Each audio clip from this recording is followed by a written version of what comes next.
Bismillahirrahmanirrahim. Assalamualaikum warahmatullahi wabarakatuh. Alhamdulillahirabbil alamin wassalatu wassalamu ala asyrafil anbiya'i wal mursalin wa ala alihi wa ashabihi ajma'in. Amma ba'd. Bersyukur kita kepada Allah Subhanahu wa taala yang senantiasa melimpahkan kepada kita rahmat, nikmat dan kesempatan, sehingga dengan limpahan rahmat, nikmat dan kesempatan yang Allah berikan kepada kita, sehingga kita dapat melaksanakan kewajiban kita, dapat melaksanakan segala urusan duniawi kita. Salah satunya adalah menuntut ilmu, talabul ilm. Salawat dan salam kita doakan kepada Allah Subhanahu wa taala agar senantiasa disampaikan kepada junjungan kita, yakninya Nabi Mustafa Muhammad sallallahu alaihi wasallam, yang mana dengan perjuangan beliau, dengan pengorbanan beliau, kita bisa merasakan nikmatnya, indahnya Islam seperti saat sekarang ini. Baik, tanpa memperpanjang mukadimah, pada kesempatan kali ini saya akan melanjutkan membahas itu tafsiran atau tafsir dari Quran surah An-Nahl ayat 103, 104 dan 105. Sebelum kita masuk ke tafsirannya, saya akan membacakan ayatnya terlebih dahulu. A'udzu billahi minasyaitonir rajim. Bismillahirrahmanirrahim. Walaqad na'lamu annahum yaquluna innama yu'allimuhu basharul lisanul ladzi yulhiduna ilayhi alladzi yulhiduna ilayhi a'jamiyyun wa hadzal lisanun arabiyyun mubin. Innal ladzina la yu'minuna bi ayatillah la yahdihimullahu wa lahum azabun alim. Innama yaftaril kadhiba alladzina la yu'minuna bi ayatillah wa ulaika humul kadzibun. Shadaqallahul azim. Pertama kita sebelum masuk ke tafsiran An-Nahl ayat 103, kita akan bacakan arti perkataan kita dulu. Anjir. Baik, kita lanjut ke terjemahan perkata dari Quran surah An-Nahl ayat 103 ini, yaitu walaqad, dan sungguhnya, na'lamu annahum yaquluna innama yu'allimuhu bashar. Na'lamu, kami mengetahui bahwasanya, yaquluna, mereka mengatakan, innama yu'allimuhu bashar, sungguhnya hanyalah mengejar dia Muhammad seorang manusia. Al-lisanul ladzi yulhiduna ilaihi, lisan atau bahasa yang mereka tuduhkan kepadanya.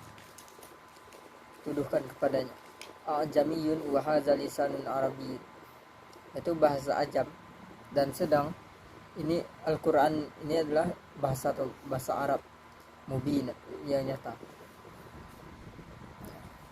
Dari ayat ini dapat kita terjemah seharusnya, itu sungguh kami benar-benar mengetahui bahwa mereka berkata, sungguhnya Al-Quran itu hanyalah diajarkan kepada Nabi Muhammad oleh seorang manusia. Bahasa orang yang mereka tuduh bahwa Nabi Muhammad belajar kepadanya adalah bahasa ajam, bukan bahasa Arab. Padahal Al-Quran ini adalah bahasa Arab yang jelas.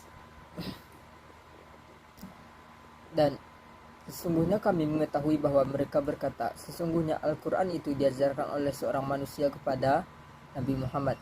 Padahal bahasa orang yang mereka tuduhkan bahwa Muhammad belajar kepadanya bahasa ajam, sedangkan Al-Quran adalah bahasa Arab yang terang. Allah Subhanahu wa taala menyebutkan tentang kedustaan, buatan-buatan dan kebohongan orang-orang musyrik dalam tuduhan mereka terhadap Nabi Muhammad sallallahu alaihi wasallam. bahwa sesungguhnya Al-Quran yang dibacakan oleh Muhammad kepada mereka tiada lain diajarkan oleh seorang manusia kepadanya. Lalu mereka mengisyaratkan kepada seorang laki-laki ajam yang ada di antara mereka, yaitu seorang pelayan milik salah satu puak dari kabilah Quraisy. Lelaki itu seorang pedagang yang menjajakan barang-barangnya di Safa. Ada kalanya Rasulullah SAW duduk dengannya dan berbincang-bincang dengannya mengenai sesuatu hal. Padahal orang tersebut berbahasa ajam, tidak mengetahui bahasa Arab, atau hanya mengetahui sedikit bahasa Arab, menyangkut keperluannya yang darurat untuk berkomunikasi. Karena itulah Allah Subhanahu wa taala membantah tuduhan tersebut melalui firman-Nya. Nah, jadi ayat ini turun sebagai bantahan terhadap orang-orang yang menuduh Rasulullah belajar pada salah seorang yang menggunakan bahasa ajam, sedangkan Al-Quran itu merupakan bahasa Arab, asli Arab yang terang.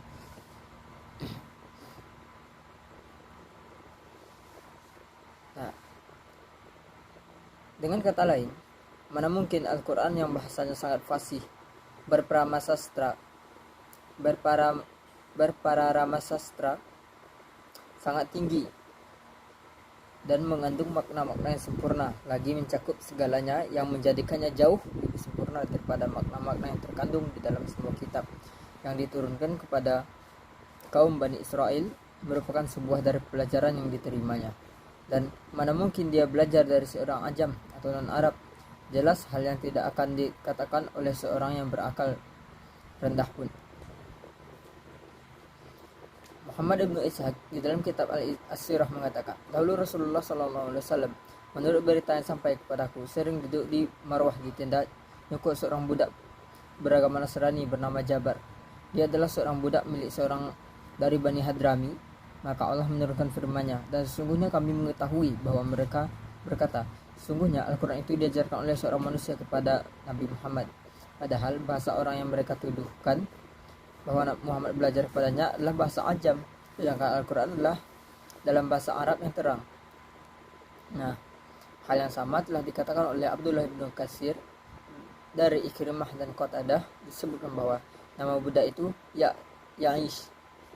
Ibnu Jarir mengatakan, telah menceritakan kepadaku Ahmad bin Muhammad At-Tusi, telah menceritakan kepada kami Abu Amir, telah menceritakan kepada kami Ibrahim bin Tuhman dari Muslim bin Abdullah Al-Malai, dari Mujahid, dari Ibnu Abbas yang mengatakan bahwa Rasulullah SAW pernah mengajarkan kepada seorang penyanyi di Mekah namanya Bal'am, padahal dia berbahasa ajam. Orang-orang musyrik melihat Rasulullah SAW sering mengunjunginya, lalu mereka mengatakan, sungguhnya dia diajari oleh Bal'am. Maka Allah menurunkan firman-Nya berikut, sungguhnya kami mengetahui bahwa mereka berkata, sungguhnya Al-Quran itu diajarkan oleh seorang manusia kepada Muhammad. Padahal orang-orang yang mengatakan bahwa Muhammad belajar kepadanya bahasa ajam, sedangkan Al-Quran adalah bahasa Arab yang terang. Tetapi pendapat Ad-Dahhak ini lemah karena ini adalah ayat Makkiyah, sedangkan Salman baru masuk Islam di Madinah. Ubaidillah bin Muslim mengatakan, dahulu kami mempunyai 2 orang budak Romawi yang membaca kitab milik keduanya dengan bahasanya, dan tersebutlah bahwa Nabi Muhammad SAW mampir kepada keduanya, lalu berdiri dan mendengarkan bacaannya yang dilakukan keduanya. Maka orang-orang musyrik mengatakan, Muhammad sedang belajar dari kedua orang itu. Maka Allah Subhanahu wa taala menurunkan ayat ini.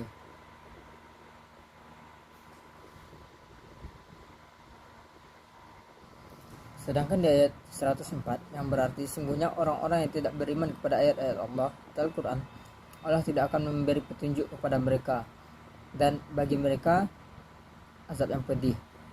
Nah, sungguhnya orang-orang kafir yang tidak mengimani Al-Quran, Allah tidak memberi taufik kepada mereka untuk mencapai kebenaran, dan bagi mereka di akhirat siksaan menyakitkan lagi pedih.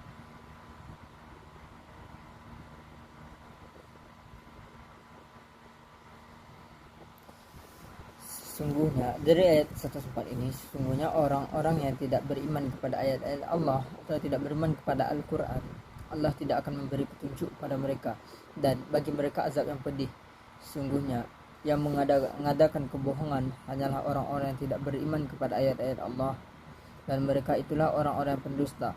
Allah Subhanahu wa taala menyebutkan bahwa Dia tidak akan memberi petunjuk kepada orang-orang yang berpaling dari mengingatnya dan berpura-pura tidak tahu terhadap apa yang Dia turunkan kepada Rasulnya, serta tidak ada niat dalam dirinya untuk beriman kepada apa yang disampaikan oleh Rasulnya dari sisinya.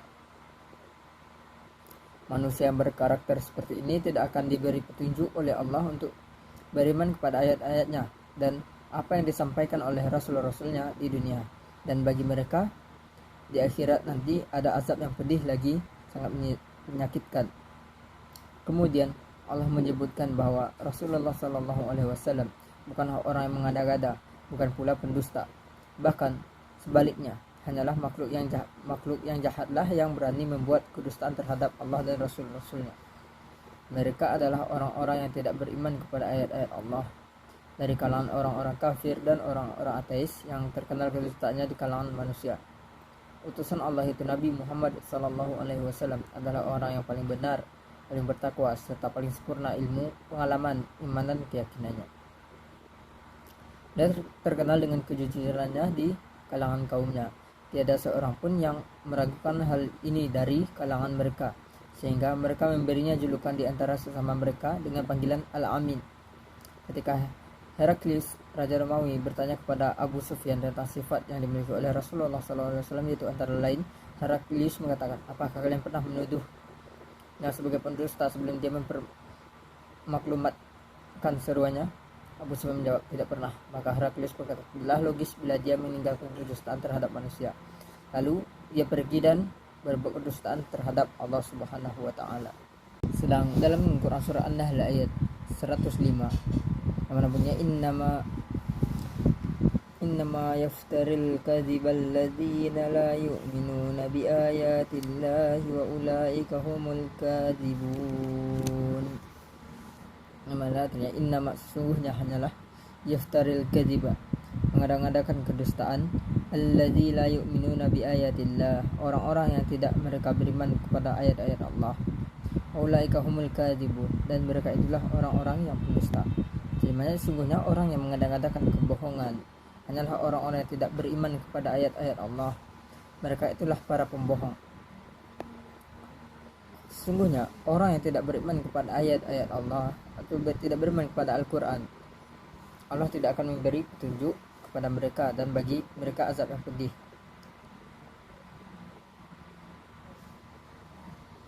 Dan sesungguhnya yang mengada-ngadakan kebohongan hanyalah orang yang tidak beriman kepada ayat-ayat Allah, dan mereka itulah orang yang pendusta. Allah Subhanahu wa taala menyebutkan Dia bahwa tidak ada akan memberi petunjuk pada orang yang berpaling dari mengingatnya dan pura-pura tidak tahu terhadap apa yang Dia turunkan kepada Rasulnya, serta tidak ada niat dalam dirinya untuk beriman kepadanya dan apa yang disampaikan kepada Rasulnya dari sisinya. Manusia yang berkarakter seperti ini tidak akan diberi petunjuk oleh Allah untuk beriman kepada ayat-ayatnya dan apa yang disampaikan oleh Rasul-Rasulnya di dunia, dan bagi mereka di akhirat nanti ada azab yang pedih lagi, sangat menyakitkan. Kemudian Allah Subhanahu wa taala menyebutkan bahwa Rasulullah sallallahu alaihi wasallam bukanlah orang mengada-ngada, bukan pula pendusta. Bahkan sebaliknya, hanyalah makhluk yang jahatlah yang berani berbuat kedustaan terhadap Allah dan Rasulnya. Mereka adalah orang-orang yang tidak beriman kepada ayat-ayat Allah, dari kalangan orang-orang kafir dan orang-orang ateis yang terkenal kedustaannya, Utsman bin Affan. Jadi ayat ini, ayat Quran surah An-Nahl ayat 103 sampai 105 ini, yaitu turun sebagai bantahan terhadap orang-orang yang menuduh bahwa Nabi Muhammad SAW belajar kepada seorang, sedangkan orang tersebut menggunakan bahasa ajam, sedangkan Al-Quran itu turun kepada Nabi Muhammad SAW dalam bahasa orang Arab yang sangat jelas, Arab yang terang. Nah, adapun sebagaimana yaitu firman dalam ayat 103 tadi, walaqad na'lamu annahum yaquluna innama yu'allimuhu basharun lisanul ladzi yulhiduna ilaihi a'jamiyyun wa hadha lisanun arabiyyun mubin.